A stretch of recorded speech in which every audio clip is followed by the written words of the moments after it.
All right, welcome to Paid to Talk with Lee Hart and Matt Ward. We're paid to talk, but you're not paid to listen. But we're very glad that you do. Lee, how are you, mate? Not bad, mate. You're looking well. Thank you. I've been having a lot of sex. Haven't actually, but good segue there because we're going to do a sex special. That's right. And about time we did. I mean, we did a sex special a way back with sexologist Morgan Penn, one of our top raters. That's not why we're doing another one now, just with you and me. But a lot of people are doing the sex podcast at the moment. A lot of people you wouldn't expect to be doing one, but they are. Yeah, we are a lot more dynamic here at Paid to Talk. You know, we can dedicate specific episodes to sex or other topics. A lot of people very much pigeonholing their podcasts and dedicating the entire thing to sex. I think there's a new one out this week called How to Have Sex. I mean, Who's doing that one? JJ Feeney, I believe. Really? Okay. Why do you say like that? No, I that's just curious. That's interesting who was doing that. Look, I love listening to these sex podcasts. A lot of them go over my head a little bit. Like, I don't feel they're tailor made for what's the word I'm looking for men. If you know what I mean? Yeah, I'd almost go a step further and say I feel like a lot of them are giving men maybe a bad name. You know, it's very one-sided. You know, they're called How to Have Sex, Let Her Finish, that sort of thing. You know, men are. Where do you fit in? You know? Exactly. We're simple beings, aren't we? I mean, we need a little bit of direction. You know what you're after. I think we're a lot of an erection. Well, that does help as well. Yeah, it certainly does. I mean, that's a key. That we're going to focus on that after the break. Direction and okay, yeah. But I was thinking maybe potentially, you know, you need to give a bit more direction from the ladies as to the men as to what you're after. We're not mind readers. So you're saying that they should be telling us more in the bedroom, so to speak, if it is the bedroom, what they actually want, for God's sake. Yeah, well, not like a play-by-play, for God's sake, but, you know, sex is a bit of a tiered system. You've got, you know, from down one end, you've got your very transactional baby making. Up the other end, you've got, you know, all your bells and whistles, you know. Yes. It's almost like you need a little form to fill out, you know, tick when you go to the doctor. Well, is that possible? Well, I don't see why it wouldn't be possible, because... Are you talking about an online form or maybe something like more of a... Well, maybe something like this, to be honest. I hate paperwork, let alone, you know, you're trying... Well, you don't have to fill it out. I see, they fill it out. They fill it out, you know. It could be, you know, tick next to it, do you want cuddling, foreplay, commentary that can be complimentary or derogatory? Do you have any allergies? That kind of thing, you know, because you could be allergic to some of the lubes or things that you're using. Exactly. The last thing you want someone to do is end up having what do you call one of those, not an epileptic fit, but some sort of, you know, we need seizure. We need to sort of ram a syringe into their heart. Well, some people are into that, but again, I suppose it can also count as like a. I think what you're trying to say here, Matt, in a roundabout way, is for God's sakes, tell us what you want. We're not mind readers. We're not mind readers. You know, duration within reason. Tell us how long you want it to sort of go for, preferably in seconds rather than. Well, I'm glad you brought that up because I've been thinking about sex a lot lately. I wouldn't say more than normal, but a little bit lately. Look, and I know you're with who? You're more. Who was I thinking about it with? Yeah, having sex with. No, just in general. I've just been thinking about it, mainly for the podcast. Okay, how to talk about it, and I mean, you're sort of more recently married than me. Couple of kids now. Your sex life is probably, you know, I'm going on the down. It's right you know, out. If it's a stock exchange, you'd be right down the bottom at the moment. You know, not quite 87 crash, but you're sort of down. You're getting down that way. Is that how you're experiencing it? In a nutshell, yeah. When you're living with someone who's 23 weeks pregnant, it's not so much. Wow, God, I would love to make love to you. It's more like you're the bastard who did this to me. Yeah, and it's not your fault. Well, it kind of is, to be fair. Well, yeah, okay, but what I mean is, but you still want to make love, but things have changed now. So I think it becomes not more transactional. I think we've got to bring our daily lives more into the love making, achieve a few more things while we're actually making love. Like, for example, if I go just on the top of my head, why not break it up? You're making love to your partner, to your wife, whoever it is, and you could stop at some point and go make a cheese toastie. Okay. There's no point, you know, it doesn't always have to be wham, bam, you know, go make a cheese toastie. Come back in, then you can sort of finish off then, if that makes any sense. Finish off the cheese toastie. No, you would have finished that way. You could bring it back to the bedroom if you like, but I like to actually keep a cheese toasting machine beside the bed. Interesting. That way I don't have to leave the room. Okay. It shows I'm actually concerned and paying attention to her, you see. That's a little bit of a tip. But I don't... Would that not be a bit of a distraction? Well, I don't think making love's a distraction from a toastie, do you? I was more thinking the other way around. I see the cheese toastie distraction. Okay, horses for courses. I think it comes down to, I mean, it doesn't have to be cheese toastie. And of course, there's a bit of a top tip here, specifically with the lovemaking, and you are bringing it back into the bedroom, or it might be in the bedroom already. Oh, be careful what you put in that cheese toastie. You don't want to put hot cream corn in there, or certain cheeses can really get hot. A lot of people talk about bringing food into relationships. Cheese toastie's not all the time. Yeah. You know, can you bring it into can you sort of bring them together even more, sort of, you know how you can drip candle wax and that sort of thing? Would you drip a bit of cheese from the cheese toast? You certainly can. I've done that. You take a bite out of it and you can drizzle the hot cheese over her nipples, if you like, if that's what she's into. And you're not going to know if she's into that unless you give it a go, are you? You're certainly going to find out if she's not into that. Well, that's the first. You'll be the first to know, and that's for sure. Hey, look, it doesn't have to be the cheese toastie. You don't have to have a cheese toasting machine by the bed, for example. What I'm trying to say is get something achieved as well as making love. So at the end of it, at the end of the session, the lovemaking session and whatever else you're doing, you've achieved something for that day, as opposed to, oh yeah, I had sex, but my rest of the day went out the window. Stop putting so much emphasis on the lovemaking and make it part of your everyday life. Right, okay. So you're saying you don't really make too many achievements whilst making love? Well, I put so many things off while I'm making love. What I've started doing now, for example, some of those phone calls I dread doing, like, you know, when you get caught on like call waiting when you ring in New Zealand to get a refund, and it says you're like number 23 in the queue. Make that call while you're making love. You can hear it in your earbuds or whatever, and you know where you are. You're making love, and every now and then it goes, you're number 15 in the queue now. You know, so you're actually achieving something. So you end up making love. At the end of it, you got your refund back as well. Not from the lovemaking, but from the Air New Zealand flight that you got cancelled down to Dunedin weeks earlier. You know what I'm saying? Oddly specific, yeah. So what do you do if the two coincide? Sort of, you're getting to that point. You're through the foreplay part. You're actually at the business end, the vinegar stroke-esque, and that's when the guy from Air New Zealand answers. Does that actually help and sort of buy you a bit more time? Well, it's unlikely that'll happen, but if it says you're number 4 in the queue, you've got to remember. Don't be confused with number 4 in the queue with the lovemaking. You know what I mean? Because you don't want that. You want to be number 1 in the queue. Yeah. Especially if it's your partner. But no, if you suddenly achieve, oh, hold on, yep, sorry, you're there, and you can. You talking to the lovemaker, or are you talking to the person on the phone? You're talking to the guy at Air New Zealand. Okay. Who's got back to you, as long as it's not automated. Yeah. And you go, oh, yep, and you've got your refund back. Thank you. You've explained everything, and then you put the phone down. Then you start again with the floor play, etc. But you've achieved something, you know. Yeah, no, I'm with you. And look, you know, your partner's probably pleased you got that refund back, you know. And she's probably still picking dried cheese off her nipples. It can be simpler than that. After the break, we've got more tips on how you can improve your love life, your love making, by incorporating your regular life into it. That's after the break. Welcome back to Paid to Talk with Lee Hart and Matt Ward. This is, in fact, the sex special. Certainly is. It's saucy too. It certainly is. It's getting quite sweaty. No, not sweaty, but hot in here. Moving right along. Lee, you were talking about ways there you can sort of incorporate lovemaking into your everyday life sort of situations. Yeah, exactly, Matt. It's all very well saying, oh, lovemaking's all about being, passion, and we're going to make love, and we're going to make love there and there.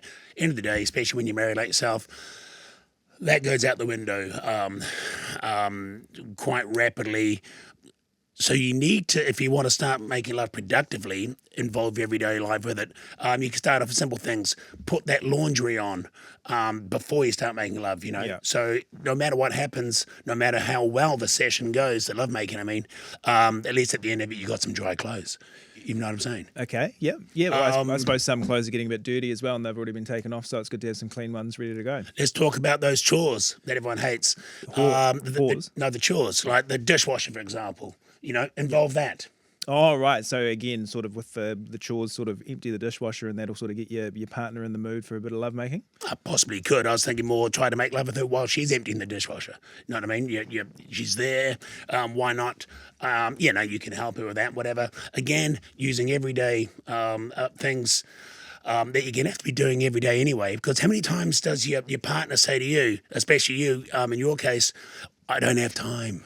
I don't have time today, Matt. Matt, I don't have time for that. I know you're horny. I don't have time. You make time to make love if you want to. If you make time, and to make time, you need to, involve it in your everyday life. Yeah. There's only so many hours in the day. I'm tired. Yeah. Oh, the kids are crying. Yeah. Oh, I haven't seen this episode. It's Friends reruns. Yeah, totally. You can watch that anytime. Exactly. So there you go. That's the sort of some of the stuff. Hopefully, that's helpful to some of the listeners. Out there. Yeah, well, I was actually reading a bit of interesting research today on exes. And exes snooping, or people snooping on their exes. Apparently, the average guy snoops on their ex once a month. This is someone I see, someone you're no longer with. You're checking what you're on their Facebook social page. Media, their Instagram, their Facebook, their TikTok, I guess. Apparently, 1 in 8 checks daily. And they've listed off the reasons here. I mean, 14% want to check on their ex's family, 15% miss their ex, 25% out of jealousy, 31% want to see what they're doing. It's probably more like 100% just horny type scenario rather than any of those other reasons. But it makes you think, if your partner's sort of ignoring you, not paying attention to you, perhaps the best thing to do to save your relationship is to break up with them. I see. So if you break up, then they'll be checking on you. Exactly. Yeah, exactly right. They do say that if you break up with someone, ignore them, and that'll make you far more attractive to them once you've broken up. It's called. There's a term for it. I think the abandonment syndrome or something. That they suddenly want to find out what you're up to. What's he wearing? Who's he with? Where's he going? So in that case, if you're going to be doing that, you break up with them, you want to be putting some pretty full-on fake social media out there. Yeah, for them to see. Exactly. Dropping those little things out there. Out to restaurant with a new jacket on, and always put. You don't have to show the person you're with because you probably won't be with anyone. Yeah. But in the photo, you always have 2 wine glasses. You see your one and see someone else's. Who took the photo? Who's he with? Who is that girl? Who's that mystery woman? Yeah. Like laying out the little breadcrumbs. That's right. For them to create the facade. Yep. Start up a TikTok account if you don't have one. Yeah. And start doing little dance videos, that kind of stuff. That'll really get them hooked back. That'll keep them crawling back. Yep. What you don't want to do is, send them. Post stuff if you really steamed up in your lounge or something. Like I went on a date recently, and I didn't know what she drank, kind of thing, if perchance that she sort of came back to my place, right? So as a safety net, I bought a bottle of red wine, a bottle of rosé, and a bottle of champagne, and I already had a bottle of vodka there anyway. Yeah. And date went really well, went out for dinner, but then she left home straight after the date about 8:30 at night. I thought it went pretty well. I was on a bit of a high, coming to the house, and I drank it all by myself, if you know what I mean. So, and then, of course, you're texting people, visiting your ex online, this kind of stuff. That's not the time to be doing it. No.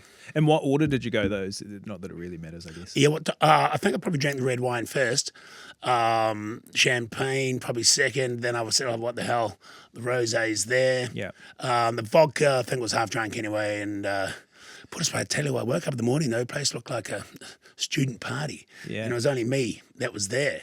It was... Yeah, and just thinking in that order, in my mental image, when you're stalking your ex, there was definitely half a bottle of vodka in your hand. Yeah, that's the sort of image you don't want. As I said, have the cool one. You got the jacket on. You're looking cool. Those wine glasses there. Out to dinner again. What a great night out in the city kind of thing, What a beautiful city we live in. I'm changed guy now. That kind of thing. That's what you want. That's what you want. I'm cultured. Yeah, cultured. Yeah. That's what they love. But it's interesting. Did it say how many women stalk? Was it just exes in general stalking? All of them. Okay. That's it? Yeah, all of them. So I'd have exes potentially stalking me. I think you're a special case.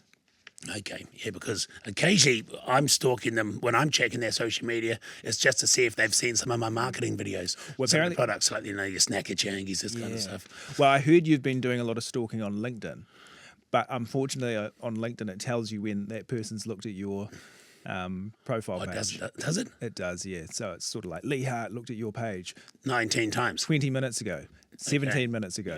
Yep. You know, I have actually been meaning to talk to you about that. Another good thing to do is change your profile pictures as well.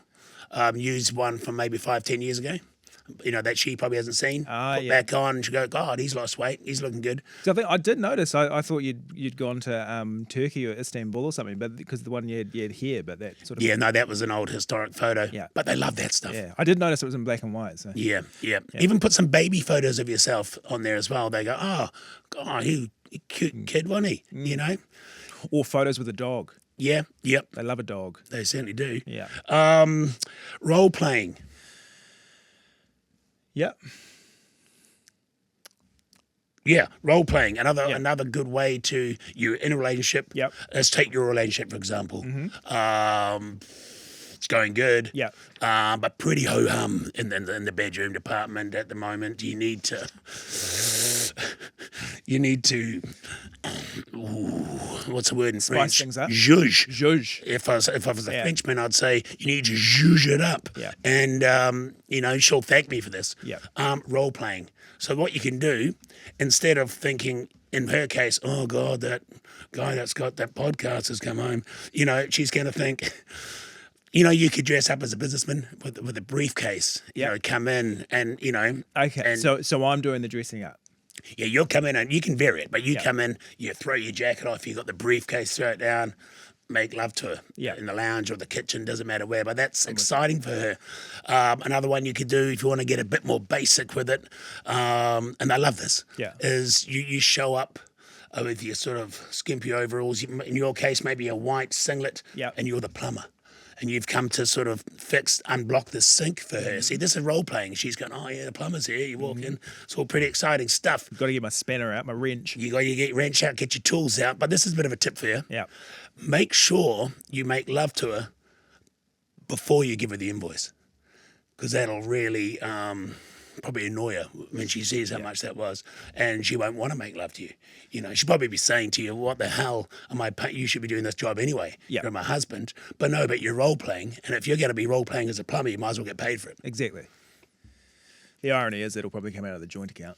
Yeah, we'll come out of the joint account anyway, but it's nice to get that transaction. You feel you're useful. You feel like you're actually part of you feel like a functional husband for you. Well, yeah, it feels like you got a side hustle. Yep, it certainly does. Which is key these days, especially when you're going down to a single income with a pregnant wife. I get it. So I'm doing the dressing up, not her, because I'm just thinking, her being heavily pregnant, trying to get into a skimpy sort of slutty nurse's Well, outfit. she could come home as an air hostess,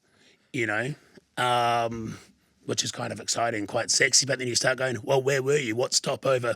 Where was the stopover? You said you were going to be back yesterday. This kind of stuff. Yeah. Who was the captain of the flight? All this kind of stuff. You got to be careful if you get too invested in it.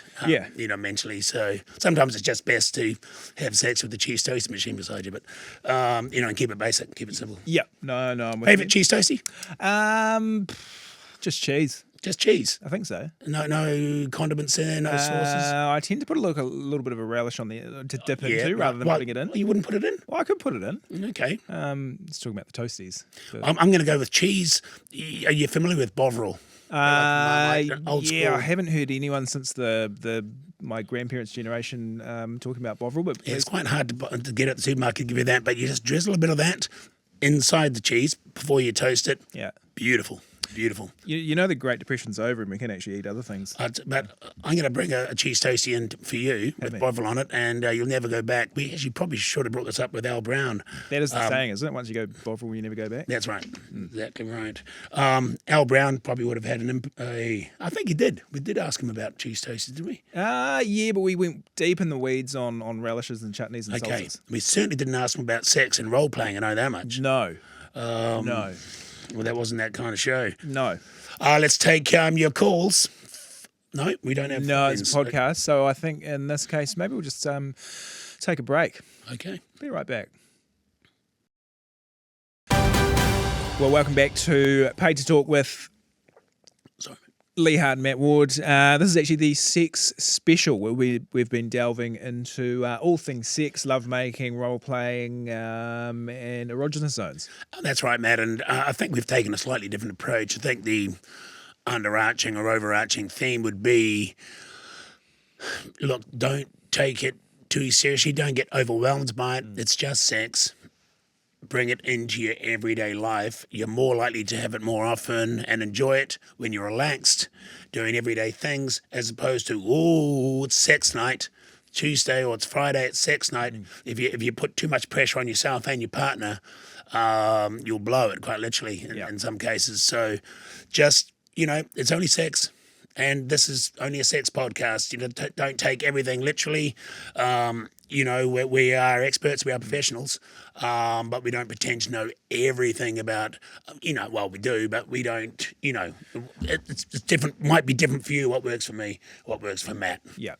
You mentioned sort of sex night. Did you have sort of scheduled, like a specific day of the week or time where you do your love making? Yeah, when I was single by myself at home, living alone, I used to schedule a night or two for that. A bit harder with a partner. You've got to, their night might not work with you. But, when I was on my own, it's easy. I certainly did it. I think it was a Tuesday and a Thursday, spread it out through the week. Yeah, right. You, if you're doing it by yourself, you wouldn't really need to schedule it, would you? Just sort of... I'm a busy man. You need to schedule stuff, and they've got other stuff on as well. I've got to prepare for a podcast, that kind of stuff. You never know when you might have to do a podcast last minute. Got a bit of a regular feature now. I think we'll switch to after. I don't know where to go with that last one. So a few quickfire questions. Oh, great! We got some music for quickfire questions. Great, love it. There you go. There it is. So whereby obviously it's quite self-explanatory. I'll throw a few questions at you. You give us a quick answer. Topical things, current affairs, current events. Put me on the spot, literally. Yep. Okay. Exactly. So are you ready? Yeah. Quickfire question number one. Are fuel prices actually that dire, or is the media just hyping it up for clicks? Well, I'm more concerned about, let's combine fuel prices with our sex chat before. With an aging population that we've got and fuel prices so high, how far would you travel for sex? And how much are you willing to pay for it? The fuel, not the sex. Or in some cases, maybe the sex and the fuel, or in some cases, just the sex. But my point is... Maybe just have sex in the car. Without driving anyway.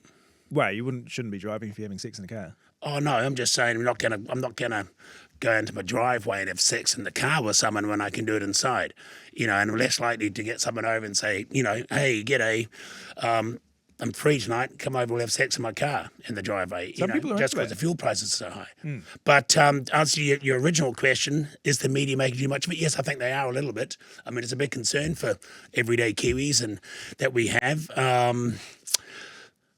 I think it's a story that's it's gonna last as long as as this fuel crisis goes on. Mm. Yeah. So yes, they are making a big deal, but maybe they, it is newsworthy. Mm. All right. Nothing to do with sex, this one. Do we have the world's most boring election coming up, or is pale, stale males a bit harsh? Well, look, how many elections have we had that have been like that? They say it's a case of voting for the best of a bad scenario, isn't it? And we've been in that situation so many times before. It's kind of like picking a night to have sex with someone you don't really want to have sex with. So you have brought it back to sex?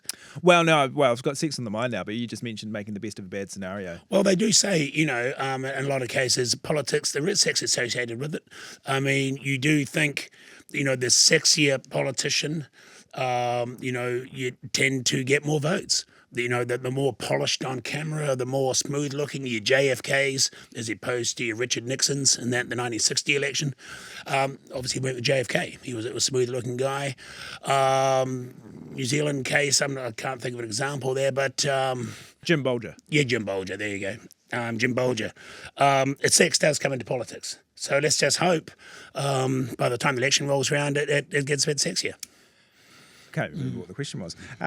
Here we go. Is the dog box even that bad, or is it quietly the best place in the house? Yeah. The dog's box. Do you have a dog's box? Do you have it? I'll ask it again. Okay, next one. Is the dog box even that bad, or is it actually the best place in the house? Do you have one at your house? Do you? A metaphorical one. Okay. I visit often, but So not. it's not a physical place. It's not like it's not like a man cave in the garage where you go into. Well, it kind of is. It's just where you end up when your wife is being a bit irrational. So have you ever, be honest here, have you ever started an argument in a way just so you get sent there, in a way, so you can spend some time there contemplating and, doing what you do in there, watching TV and that kind of stuff? Well, that's the thing. We've turned the garage into we've just got a TV on the wall. We've actually got the beer fridge in there. Okay. So I'm sort of thinking, well, why would I not spend more time in here? I effectively have to. Yes. Well, I think that you've got the dog box, as you say. That's just like you're walking around on eggshells. Use another metaphorical term. Tiptoeing. I mean, you can only do that so long. It's best to, I think, remove yourself, leave the house altogether. Often go for a walk, maybe that kind of thing, or somewhere else in the house, like a garage, or something like that, or maybe a local pub down the road, that kind of thing. Or the car. Give it space. Or the car. Yeah. Yeah, that kind of thing. So, do you have a beer in the car? No, I wouldn't do that.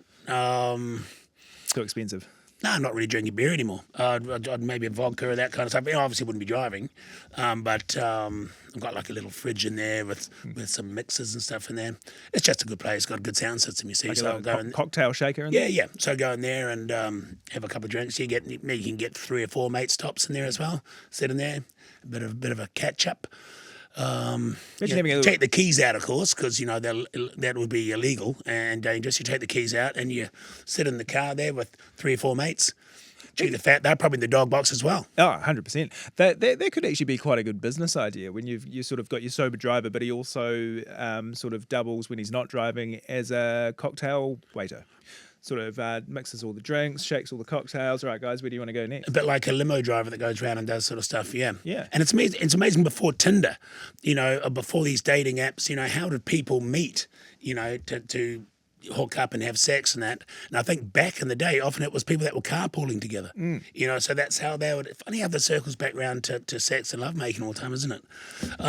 But dog box, look, my answer on that is, look, you don't want to be in the dog box all the time, and if you've deserved it, pick up your game, sort it out. You shouldn't be in there all the time, but occasionally it can be good for a relationship to have your own space. For her as well, she can go to her room and do whatever the hell they do, and you can go to yours. Mm-hmm. All right, last question. What is the best decade to be alive? Your 20s, your 30s, your 40s, or beyond? I'm not sure if you're in that beyond part. Well, I wasn't really around in the 1920s or the 30s. Don't know what it would have been like then, or the World War II era. You're asking what decade or what decade? I was more thinking like your 20s, I your see. 30s. What else you got there? 40s, 50s, 60s. I don't know. I'm quite enjoying what's left of my 30s in a way. Looking at toward the 40s, I'm thinking, starting to get on a bit. But hey, 40s is the new 20s and 30s is the new 10s. No, well, 30s is the new 20s. Right, so is 50s the new 30s? Well, look, being late 30 now, right? I'll be honest with you, 39. Are you? Is that new 30s or old 30s? Oh, that's old 30s, but so technically I'm 29. In new 30s terms, 29 as opposed to 39. And that's new 20s, so that means you're old 40s. I'm currently 49. My real age is 39. That would make me, technically speaking, and mentally 29, and physically probably, or maybe more like 35. Mentally, I believe. So okay. for me, it's hard for me to comment on future decades. How about yourself? Loving my 30s. Okay. Yeah. Well, we agree on something today. Yeah, that answer was a bit more straightforward. 30s or beyond. That'd be amazing. I mean, 20s, 30s, 40s. Imagine getting beyond. That's hard for me to even contemplate. Be like, you got to remember back in the day. That long ago. Yeah. Imagine back in the day, most people only lived to about 35 or 40. So you'd be long gone. Well, if I was in my late 40s or even 50s, Right, all right. That was Quickfire questions. Do we have a bit of time for just a little bit of listener feedback? Yeah, sure. Don't forget, if you're listening, you can jump on the iHeart Radio app and search Page to Talk. There's a little microphone there if you want to send us a message. Or wherever you get your podcast, just leave a little review there, 5-star. And just before you read that little thing, can I just say, spread the word. Let people know Page to Talk is on air, and you can listen to it in your cars, in your home, on your jet ski, wherever you listen to your podcast. And of course, it's just been the Easter break. So Sarah from Christchurch has sent us a message saying, I chucked the latest episode on over Easter to get a bit of space from my family. You know, it can get a bit annoying with the old family. Everyone's cooped up in a batch or wherever you are. About 20 minutes in, I found myself back in the lounge willingly engaging in conversation. Sarah said it was the first time a podcast has accidentally repaired a relationship. Don't know about that. Well, there you go. I mean, Supposed to be intentionally repaired. I don't ever claim to be. We're not everything to everyone. It's always good if we can help people with that. No doubt we had some good advice for her in whatever episode that was. But look, when I think of Easter, I think of Jesus, the baby Jesus, and what he went through on Easter. You know, it doesn't matter how bad. It was a heck of a 3 days, wasn't it? Well, there you go. No matter how bad your Easter is with family, friends, whatever, it can't be as bad as what he went through, during that. And highly relatable break. As well. Not so much the crucifixion stuff, but more the, on the third day, rose again. It's you do tend to stock up on a bit of booze. Because Friday and Sunday there's not you can't buy it, so things can get slow. Yeah, and especially when you have to deal with your in-laws and things. For me, it's been more like the fourth day lately as I've got older that I rise again. But it's good that we can bring it back to Easter. I mean, I've mentioned this before. I think when I had a young kids kind of thing, I always tried to connect them with Easter as opposed to the commercialization of what we've got now with Easter bunnies and chocolate eggs, all that sort of stuff, which has nothing to do with the Easter, the story, the crucifixion, etc. So what we used to crucify a rabbit every year on the lawn there. The rabbit was already dead. Would get that from the butcher shop, whatever, and put that there. So they're making a connection between the so-called Easter bunny, which really didn't exist until more recent times, and the Easter bunny. Well, what they see as the Easter bunny would be crucified, and I'll be able to say to them that Easter bunny, died for your sins. He. Yeah. A bit full on when I think about it now, but then they'd go and have an Easter egg hunt and they'd forget about that. But yeah, right. It's, there you go. Seemed like a bit of childhood trauma, that one. I mean, there is the theory, in jest, I guess, and not to offend anyone who's deeply religious, but the stories of Jesus, well, the two biggest stories of Jesus, his birth and his death. There are theories that they're sort of cover-ups. Of things that happen, like he was crucified. That could be metaphorical, having a very big bender, and then on the third day rose again. Well, nowadays you're probably more likely to be crucified in the social media. Exactly. Or your podcast is shit. Get off the airways. That's 20 minutes of my life I'm not going to get back again. Yeah. I'm not comparing that with what Jesus went through either. But you're right. Was he really crucified, or is it really what he stood for? People didn't really get behind it. I mean, this is the guy who could turn water into wine.